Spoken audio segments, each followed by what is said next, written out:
Russia saves Obama from Syria so he can fight at home. Brad News.com. U.S. News and World Report. Store. Twitter. Facebook. Google+. Sections Home. News and Opinion. Health. Money. Education. Cars. Travel. Law. Special Reports STEM. Jobs in 2020. How to Live to 100. Cybersecurity. Hospital of Tomorrow. Rankings. News Opinion. News Opinion Debate Club. TJ's Politics Blog. World Report. Economic Intelligence. Robert Schlesinger. Mort Zuckerman. Science. Cartoons. Photos. Videos. Home greater than opinion greater than Brad Bannon greater than Russia saves Obama from Syria so he can fight at home. Brad Bannon. Bigger Fish to Fry. By Brad Bannon. September 12, 2013 RSS feed print comment. Tweet. Saved by the Bell. The Russian offer of a settlement of the Syrian chemical weapons crisis came just in the nick of time for the United States and President Obama. The Russian intervention was a godsend for the chief executive and gave him a much-needed timeout. Whatever support that existed in Congress for the attack authorization was receding faster than Rudy Giuliani's hair. The drop-off in support in Congress was a reflection of growing public opposition to an attack against Syria. The effort that began last week by the Obama administration to sell the attack got off to a bad start. The Pew Research Center conducted 2 national polls back-to-back. Pew did the first poll over Labor Day weekend and the second survey late last week. In that short period of time, public opposition to an attack had risen from 48% to 63%. See a collection of political cartoons on Syria. The debate over Syria has sucked all the oxygen out of the system. No one was discussing the real crisis which would be hitting the debt limit in a month.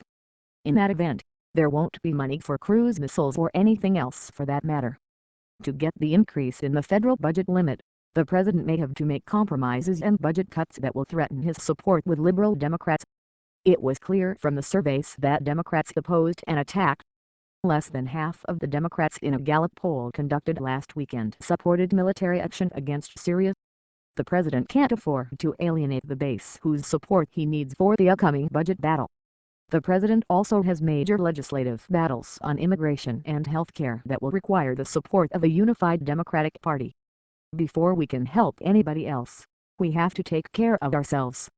In foreign policy, those who have the gold make the rules.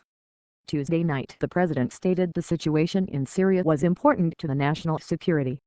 National security is not about military force, it's about the economy, stupid. The U.S. has spent about $2 trillion in Afghanistan and Iraq since 2001, which is a healthy slice of the current federal budget deficit. We don't have much to show for this great financial effort in the Middle East. The price paid by the U.S. is sluggish economic growth. See a collection of political cartoons on defense spending. Secretary of Defense Chuck Hagel told the Senate Foreign Relations Committee that the assault would cost tens of millions. Secretary Hagel's estimate was at best fuzzy math. Each cruise missile that we launched against Syria would cost the American taxpayer $1.4 million. A strike against Syria would require the launch of at least 100 cruise missiles, so a cost of $140 million. That figure does not include the costs of fuel for warships or airplanes. The best way to ensure our national security is to prepare young people for brutal international economic competition. We should use that money to educate young kids and college students.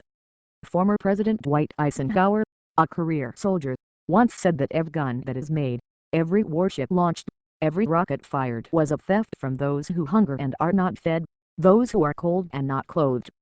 President Obama has bigger fish than Syria to fry. The train to the fiscal cliff leaves the station soon and it will be a bumpy ride.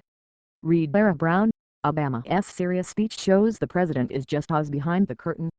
Read Keith Rupp, What a Typewriter Repairman Can Teach Us About Reputation and Work. Check out U.S. News Weekly, now available on iPad. Tags: Deficit and National Debt. Barack Obama. Politics. Economy. Syria. You might be interested in President Obama cartoons, gun control cartoons, Obama care cartoons. Previous post. Reader comments. Brad Bannon.